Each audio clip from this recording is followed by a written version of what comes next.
आपकी किस तरह खाल उतारी या कांग्रेस के लोगों ने किस तरह आपके ऊपर होने वाले जुल्म जाति अत्याचार पे मजाक उड़ाया, मैं आज इस पे बात नहीं करूंगा। मैं आज इसमें भी बात नहीं करूंगा कि कितने जितेंद्र मेघवाल, इंद्र मेघवाल, ओम प्रकाश रहकर, कार्तिक भील, नासिर जुनैद, कितनों को की बलि चढ़ी राजस्थान में। मैं आज इस बात पे बात करूंगा कि आने वाले समय में किसी कार्तिक भील, ओम प्रकाश रहकर, जितेंद्र मेघवाल, इंद्र मेघवाल या किसी और भाई की तरफ आंख ना उठे, इसकी तैयारी हमें करनी है। सुरेश की बड़ी बहन वहां बैठी थी, जब मैं नीचे आके बैठा तो वो रोने लगी, और क्योंकि यहाँ हमारे नेता लोग बोल रहे थे मैं सुन नहीं पा रहा था उन्हें कि वो क्या कह रहे थे, लेकिन उनकी आंखों के आंसू बता रहे थे कि यहाँ न्याय की क्या हद है, यहाँ न्याय किस तरह हावी है। मैं आपको ये पूछना चाहता हूं, अभी अभी बिहार में जातिगत जनगणना हुई, फिर कल उसके आंकड़े जारी हुए। अगर आप पढ़े लिखे लोगों को ध्यान रखते हो, वो जातिगत आंकड़े कहते हैं कि 92% आबादी, 90% से ज्यादा आबादी बिहार में दलित, पिछड़े, आदिवासी और अल्पसंख्यक समाज की है। अगर आप राजस्थान का वो कराओगे सर्वे, मैं शर्त लगा के कह सकता हूं कि 85 से 90% आबादी आदिवासी, दलित, पिछड़े और अल्पसंख्यक समाज की राजस्थान में होगी। भारत में जब लोकतंत्र आया, वोट का अधिकार मिला, उस लोकतंत्र का असली उद्देश्य क्या था, इस पे आप गौर करो। लोकतंत्र यानी कि बहुमत का शासन। बहुमत का मतलब जिनका वोट होगा, जिनकी संख्या ज्यादा होगी, उनका राज होगा। वोट हमारी ज्यादा थी, लेकिन हमारा राज नहीं आया।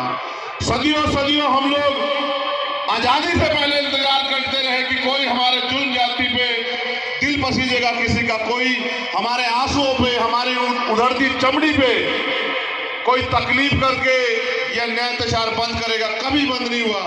आजादी के बाद, संविधान के आने के बाद हमें अवसर मिले कि अगर हम पे न्याय होगा तो उसको सजा मिलेगी। वो अलग बात है कि न्याय ताकतवर लोगों की कठपुतली बन गया है। न्यायपालिका में चाहे जिले की हो या प्रदेश की हो, हाईकोर्ट हो, सुप्रीम कोर्ट हो, उनमें भी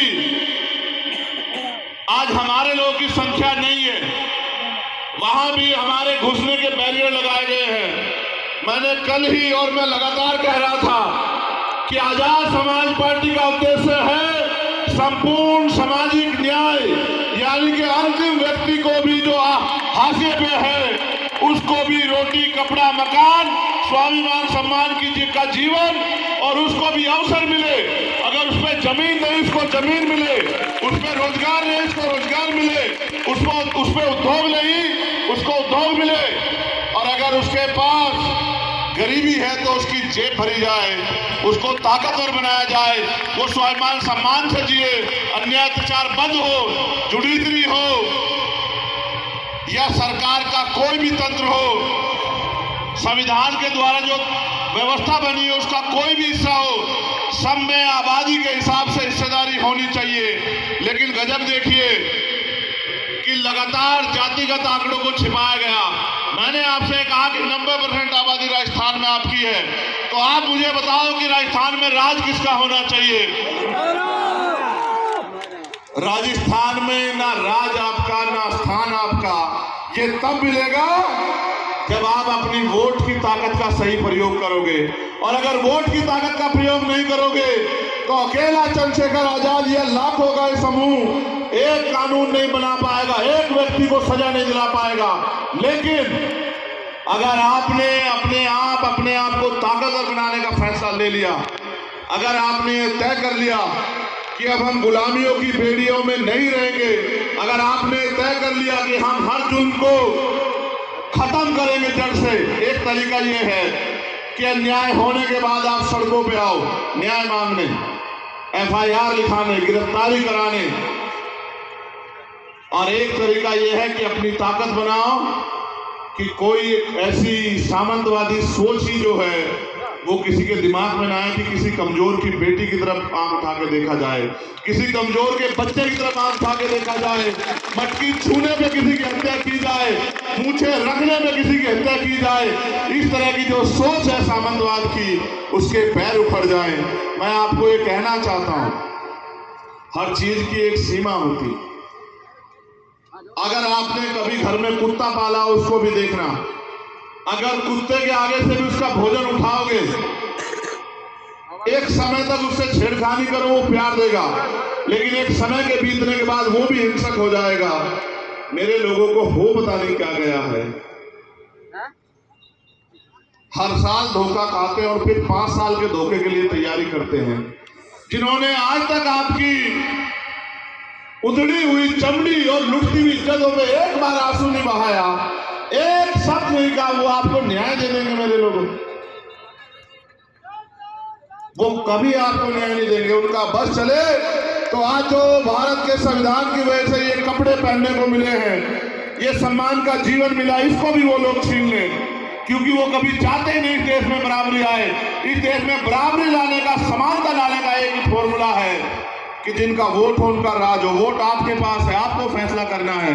आपने वोट दो धारी तलवार है, अपने व्यक्ति को दी तो आपका भला होगा, अगर दुश्मन को दी तो दुश्मन का भला होगा, दुश्मन का भला होगा तो आपका भला नहीं हो सकता है। अगर अपने को दी तो आपकी समस्या खत्म होगी, और अगर दुश्मन को दे दी गलती से तो आपका खात्मा सुनिश्चित है, आपके अधिकारों का खात्मा सुनिश्चित है। ये बताने के लिए मैं भोपालगढ़ हूं। मैं बस आपसे कहना चाहता हूं, आपने सबको आजमा लिया, सबको आजमा लिया, आपने सबको मौका दिया।